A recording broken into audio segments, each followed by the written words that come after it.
Kiitos puheenjohtaja. Tuossa edellinen puhe kyllä oli puoliksi sitä, mitä aion itse sanoa, mutta ajattelen tätä asiaa myös sieltä hyvinvointilautakunnan näkökulmasta. Ja minusta on ollut hirveän tärkeää, että siellä on nyt kuultu kuukausittain niitä ikäihmisten vanhusneuvoston kuulumisia ja niitä on käyty oikeasti läpi siellä niitä asioita, että mitä siellä on noussut heitä, koska muutenhan myös saada sitä tietoa ja sitä varten näitä osallistamisen ryhmiä tehty. Ja minä näkisin, että tämä on ihan yhtä tärkeä asiakirja kuin mitä aikaisemmin tämä lapsivaikutusten arviointiin liittyvät asiakirjat, että meidän kuitenkin kunnassa asuu jo se aika monta prosenttia, en muista ulkoa, mutta täällähän tämä väestödiagrammi kertoo karua kieltä niin kuin koko maassa, että jokainen ikääntyy ja me ei voida sille valitettavasti mitään, ei voi jäädä siihen teini-ikään vaikka kuinka haluttaisiin.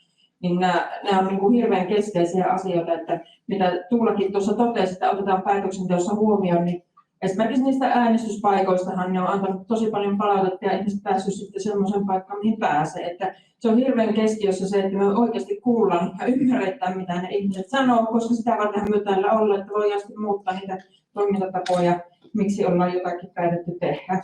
Mutta muuten tämä asiakirja myös, niin kuin Riittakin tuossa totesi, niin liittyy moneen asiakirjaan ja hyvinvoinnin ja terveyden edistäminen koskee kuntaa maakunnan kanssa yhteistyössä, että hirveän keskiössä on tämä, että me saadaan niin poikkileikattua näitä asioita, mihin nämä kaikki liittyy. Että ei ole pelkästään niin yhdestä asiasta, että onko joku kirjasto saavutettava, vaan onko se sitten se terveyskeskus saavutettava tai joku muu. Ja niin kuin Tuulakin tuossa totesi, niin toivon, että jokainen sitten muistaa näissäkin yhteyksissä, että mitä tämä konkreettisesti tarkoittaa meidän päätöksenteossa.